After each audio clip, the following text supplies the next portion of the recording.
Üçün L менен аяктаган сөздөр бар го. L мягкий знак менен аяктаган сөздөр бар. Бизде мисал үчүн учитель, писатель, житель, водитель деген сөздөр бар. Ушулардын көптүгүн учитель, учителя, водители деген сөздөр родительный падежде кандай жөндөөлөт? Мисал үчүн именительный падежде житель десек, именительный падежде житель дей турган болсок, жашоочу болот. Ал эми жителя десек, жашоочунун, жителя жашоочунун.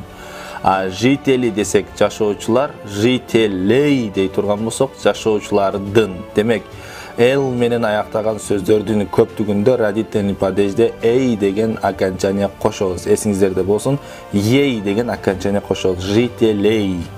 Жителей.